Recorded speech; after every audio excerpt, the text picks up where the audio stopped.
Pois é, galera, agora o bicho pegou porque a esquerda tá desesperada. Donald Trump ganhou e o bicho vai pegar nos Estados Unidos. Mas se você achou que só a esquerda dos Estados Unidos começaria a entrar em colapso, parece que não foi. A do Brasil tá tão preocupada, mas tão preocupada com essa situação de Donald Trump que a coisa tá ficando feia. Até o Lula já começou a mudar a casaca agora e falou que parabeniza Donald Trump. Lembrando, o próprio Lula estava apoiando a Kamala Harris. Mas calma que tem muita coisa para você saber. Inclusive, o Haddad já disse que amanheceu num clima meio ruim hoje, depois das eleições. E a Globo numa tristeza na hora de anunciar a notícia, mas uma tristeza e sem contar a parte principal que eu acho que é a maior dúvida de todo mundo.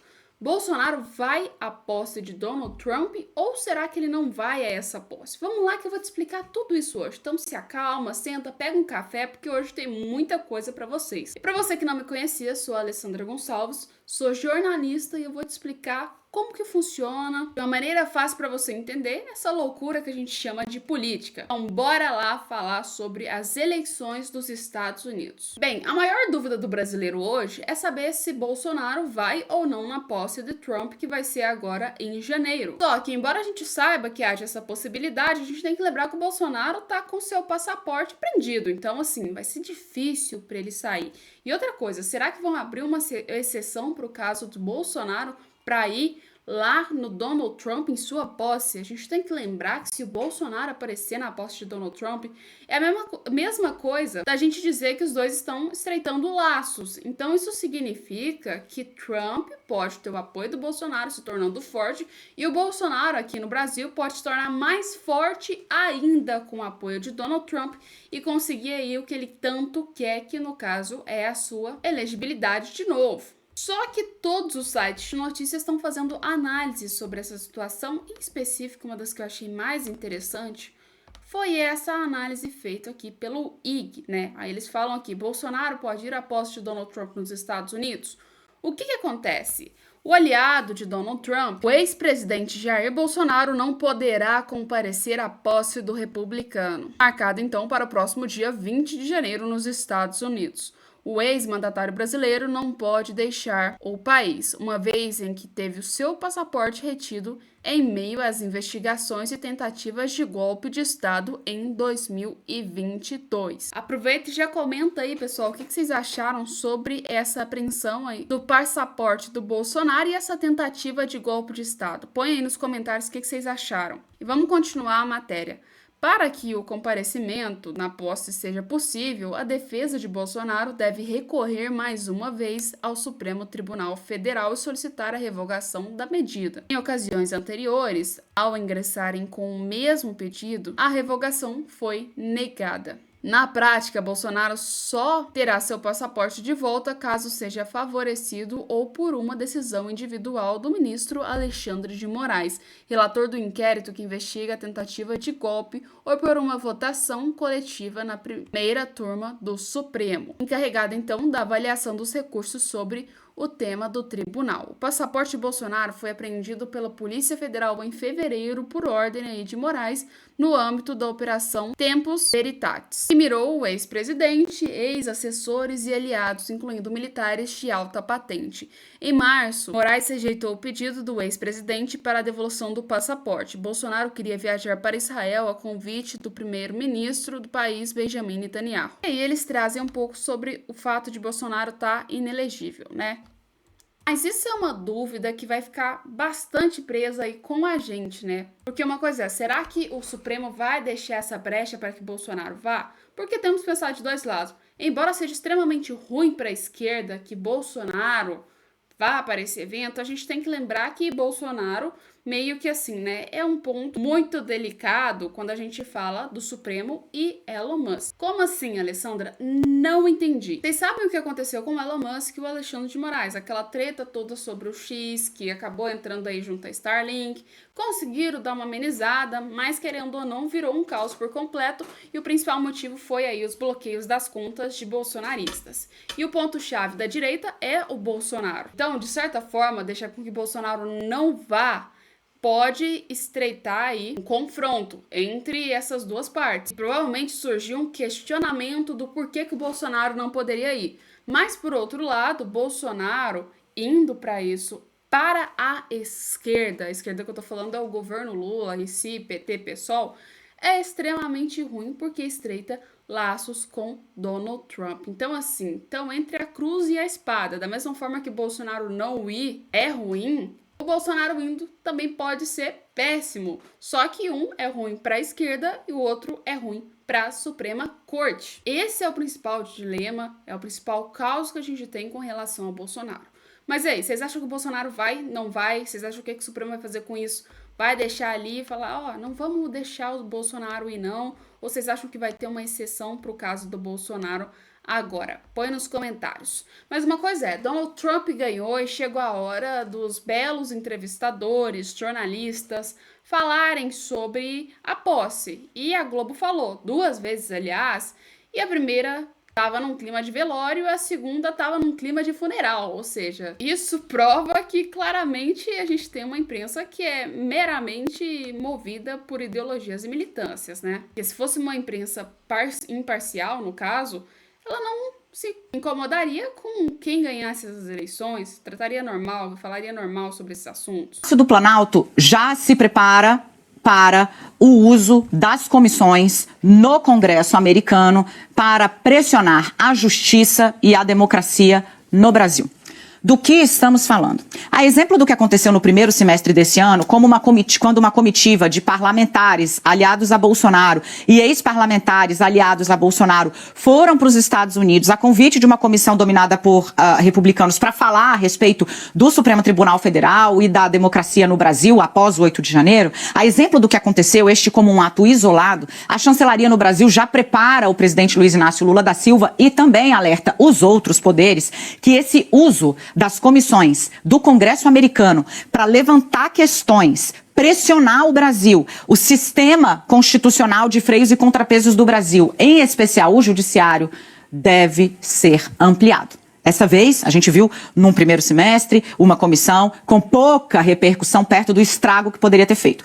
Com um Trump presidente, com um Trump presidente e uma chefia, uma Câmara republicana e um Senado republicano, esse impacto tende a ser maior. Nesse momento, 7h37 pelo horário de Brasília e acaba de ser confirmada a vitória de Donald Trump na eleição presidencial dos Estados Unidos. A agência de notícias Associated Press acaba de anunciar que o candidato do Partido Republicano alcançou o número necessário de delegados no colégio eleitoral para se tornar o 47º presidente dos Estados Unidos. Donald Trump já obteve 277 delegados e a quantidade mínima para se eleger é de 260. Da história moderna dos Estados Unidos. Ele volta como uma coisa gigante, Renata. E talvez a dimensão de um governo no futuro, né? Hã? E talvez com mais implicações, desculpa, eu não queria Sim. de mais implicações para o futuro. Exato, exato. E para o mundo inteiro, né? Para várias regiões do mundo, para essa onda de conservadorismo que está varrendo o mundo, certamente uma sinalização fortíssima. É política da história moderna dos Estados Unidos. Ele volta como uma coisa gigante, Renata. Eu acho que com esses 3 vídeos vocês já viram que a Globo praticamente não gosta nem um pouco da direita. Mas pelo menos assim, uma coisa eles conseguiram admitir, né? Que é que Trump veio com tudo, com uma força estrondosa e que tá tendo uma rejeição enorme da esquerda no mundo. O que acontece? A rejeição é grande, é porque não funciona, é porque ninguém gostou, principalmente porque ninguém vai engolir goela abaixo as linhas da esquerda, né? Ninguém mais aguenta isso. Só que tem uma coisa que eu achei interessante com essas eleições. A tendência é que, como Donald Trump ganhou as eleições e vai ser agora o próximo presidente dos Estados Unidos, a tendência é que o dólar suba. Por quê? Porque a gente tem confiança no Donald Trump. Então, assim, a tendência é que o dólar vai lá em cima. E o dólar indo lá em cima praticamente prejudica o Brasil. E o Haddad já tá vendo isso, vai ver que vai cair no colo dele, que parece que o plano dele e do Lula não vai funcionar tão legal assim. É por isso que Haddad já falou que o clima acordou meio tenso hoje. Ele sabe que não vai conseguir segurar e praticamente agora mesmo as coisas vão desandar. E ele já até falou sobre isso daqui, gente. Escuta esse áudio do Haddad falando sobre como é aí, né, o caos que o Donald Trump vai fazer e o porquê que ele não curtiu muito Donald Trump sendo aí eleito. Nós tenhamos terminado a rodada de reuniões pedida. Aqui, pessoal, matéria publicada pelo Te Atualizei News, tá? Falando que Haddad disse que o dia amanheceu mais tenso com vitória de Donald Trump. E ela coloca o seguinte pra gente: o ministro da Fazenda, Fernando Haddad, declarou que o dia amanheceu mais tenso no mundo com o fato de Donald Trump ter sido eleito presidente dos Estados Unidos.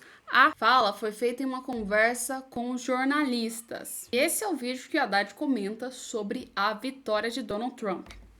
Foram ditas muitas coisas que causam apreensão, não no Brasil, no mundo inteiro. Causam apreensão nos mercados emergentes, causam apreensão nos países endividados, na Europa. Então, o dia amanheceu no mundo, o dia amanheceu mais tenso, em função do que foi dito na campanha. Mas entre o que foi dito e o que vai ser feito, nós sabemos que isso já aconteceu no passado, né? As coisas às vezes não se traduzem da maneira como foram anunciadas. Mas assim, a vida depois ela trata de corrigir algumas propostas mais exacerbadas, assim, trata de moderar. Mas enfim. Você acha que isso pode ter algum impacto aqui politicamente aqui no Brasil? Olha, é difícil dizer isso, porque você não tem um casamento de eleições, né? Entre o Brasil e os Estados Unidos não se dá assim, não tem um automatismo em relação à direita. Não, existe um fenômeno de extrema-direita no mundo crescente, né? Isso todos os analistas políticos, inclusive dos Estados Unidos, estão dizendo. É um crescimento da extrema-direita significativo. Mas isso não é de agora, né? Isso vem desde 2016, né, acontecendo. Tá bem? Okay. Importante é a democracia continuar resistindo. Mas aí, o que vocês acham que o Haddad quis dizer sobre democracia nesse caso? Acontece que o Haddad fez outra fala, gente, polêmica. Dessa vez é o áudio para vocês aqui da Gazeta. No caso, ele fala sobre o cumprimento das regras fiscais e o corte de gastos, que eu acho que é uma das coisas mais polêmicas no Brasil hoje em dia. Nós tenhamos terminado a rodada de reuniões pedida pelo presidente Lula, né, com os ministros das pastas. Acredito que o dia de ontem foi muito bom. Penso que concluímos todas as conversas. Vamos dar uma devolutiva para ele assim que ele for informado de que o trabalho da Casa Civil da Fazenda Planejamento está concluído. Os ministros todos estão muito conscientes, né, da tarefa que temos pela frente, né, de reforço do arcabouço fiscal, da previsibilidade, da sustentabilidade das finanças no médio e longo prazo. Eu penso que há um consenso em torno do princípio e a partir dessa devolutiva, aí o presidente encaminha o endereçamento para o Congresso. Possivelmente vai pedir para conversar com os presidentes das duas casas Ontem mesmo eu falei com o presidente Lira, né? Aí ele perguntou se haveria uma conversa prévia e eu disse que possivelmente sim, mas que após a reunião com o presidente da República eu faria o contato para dizer como é que vai ser o procedimento agora entre Executivo e Legislativo. Acredito